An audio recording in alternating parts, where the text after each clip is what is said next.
Imagine waking up to $150 a barrel oil, global supply chains in chaos, tankers reroute mid-ocean, energy alliances shattered, and it all begins with one man, Donald Trump, the only man who can single-handedly rewrite the rules of global chaos and still call it making deals. Genius or madness? You decide.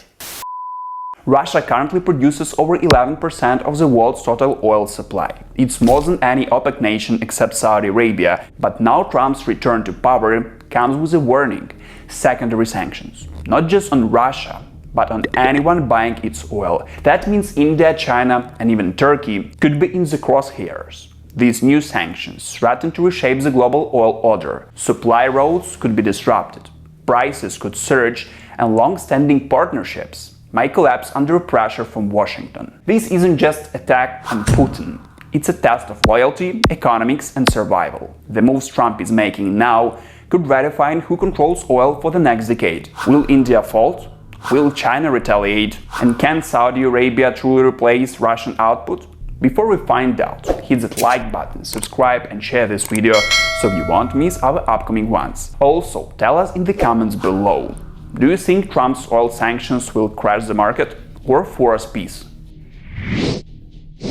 Donald Trump's new strategy is sending shockwaves through the energy world. He's not just going after Russia anymore, he is now threatening the countries that buy Russian oil. That includes some of the biggest players on the planet: India, China, and Turkey. The message is simple: keep buying Russian crude and face the consequences. Those consequences could be massive. Up to 25% tariffs on exports to the US, as well as possible penalties on shipping, insurance, and even financial transactions tied to Russian oil. But why is Trump doing this? The goal is clear: to cut off the revenue that's powering Russia's military operations. Oil exports still make up around 45% of all Russian exports and provide over half of the country's federal budget. That money funds recruitment, equipment, and the broader machinery behind Russia's invasion in Ukraine. Trump believes cutting off this cash flow could force Moscow to scale back or even shift its approach entirely. The impact, however, could be far bigger than Russia alone. These new tariffs could force countries like India to completely rethink their energy strategy. China may double down. Turkey could be caught in the middle. Supply chains could shift. Oil prices might spike. In short, Trump's move could disrupt decades of carefully balanced oil flows. It's not just a sanction, it's a full-scale realignment of energy power, and depending on how these countries respond, the global oil market may never look the same again. Just a few years ago, India imported almost no oil from Russia. Today, that number has exploded to around 2 million barrels a day, making Russia India's biggest oil supplier. The reason? Price. Russian crude is selling at discount, saving Indian refiners between $9 to $11 billion every single year. That's a massive boost for a country that imports 90% of its energy and has to fuel the needs of 1.4 billion people. But now, Donald Trump is threatening to turn off the tap. He's warning that if India doesn't reduce its Russian oil imports, it could face 25% tariffs on Indian goods entering the US market.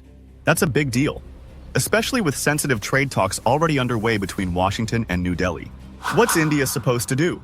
Give up cheap energy and risk inflation at home, or challenge US pressure and protect its economic interests? Here is the twist. Indian officials aren't giving in, at least not yet. They've seen this playbook before. The US once pushed them to stop buying oil from Iran and Venezuela. It cost India billions. Now they worry of being forced into the same position again. But will this time be different? While India is hesitating, China is playing a very different game. Right now, China buys more Russian oil than any other country, about 2 million barrels every single day. That's nearly 40% of all Russian crude exports, flowing straight into Chinese ports. But unlike India, Beijing isn't making public statements or showing concern. It's calm, silent, and deeply strategic. For starters, China is already under a wide range of US sanctions, from tech restrictions to trade penalties. Another tariff or two won't make much of a difference. On top of that, China views Russian oil as more than just fuel. It's a long-term strategic asset. Access to discounted energy strengthens its economy, powers its factories, and provides leverage in global negotiations. And here's where it gets interesting. Instead of backing off, China may use Trump's pressure campaign to its own advantage.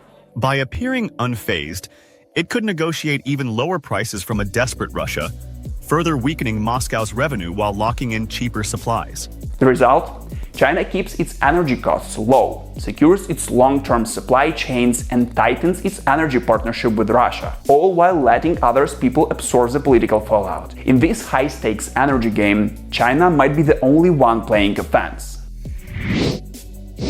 In this high-stakes energy game, China might be the only one playing offense. If India or China start pulling back from Russian oil, the big question is who steps in to fill the gap? The answer lies in the Gulf. Saudi Arabia, the United Arab Emirates and Kuwait are already positioning themselves to grab market share. And they are not just ready, they are capable. According to energy analysts, Saudi Arabia could ramp up production by 2.3 million barrels per day in just 90 days. The UAE could add another 900,000 barrels, and Kuwait around 600,000. That's nearly 4 million extra barrels daily, more than enough to offset a major cut in Russian supply to Asia. But there's a catch. Gulf oil doesn't come cheap. For years, Asian buyers have faced what's known as the Asian premium, a higher price tag on Middle Eastern oil compared to what's sold to Europe or the US. If India shifts from discounted Russian crude to Gulf barrels, the cost difference could be sharp. That means more strain on India's trade balance, more pressure on its currency, and rising inflation back home. So while the Gulf is ready to pump more, it's not doing it out of generosity. It's a power grab, one that comes with a price tag Asia can't ignore. Russia's oil industry may look stable from the outside, but underneath, it's walking a financial tightrope. Oil still provides more than half of Russian federal budget and around 45% of all its exports income. That money keeps the country running, funding salaries, infrastructure, and international operations. But the system holding it all together is dangerously fragile. Russia has almost no large-scale storage capacity. If it can't sell oil, it can't just stockpile it. Shutting down production isn't a simple option either. It causes long-term damage to wells and costs billions to restart. Meanwhile, the gas giant Gazprom is already showing signs of stress, cutting thousands of jobs and watching its market value crash. The same pressure could soon hit oil. Russian refiners depend heavily on buyers like India and China. If either country reduces purchases or worse, if both start pulling back, Russia could be forced into steep discounts or face a full-scale price war. That would slash revenues even further. Experts warn that without its two biggest consumers, Russia's oil earnings could collapse in a matter of months. And with few alternative buyers, no Western markets and limited infrastructure, recovery might take decades, if it comes at all. We are not longer living in a world where oil is just about barrels and prices. The new energy reality is being shaped by politics, pressure, and power plays. If India and China shift away from Russian crude, OPEC Plus could be forced to rethink its entire production strategy, triggering fresh prices swings and new volatility. At the same time, Trump's aggressive sanctions may have unintended consequences. Instead of isolating Russia, they could deepen its energy ties with China, creating a powerful new axis in the global oil market. Meanwhile, India is ramping up investments in hydrogen and solar under its clean energy push, and China is doubling down on renewables. As uncertainty grows, clean energy is starting to look like the only stable long-term play. The world's oil map is being redrawn, and fast. The big question remains: will the new Trump policy succeed in stopping Russia? Or not really? Share your thoughts in the comments below. And don't forget to hit the like button, subscribe and share this video so you won't miss what's next. Catch you in the next one.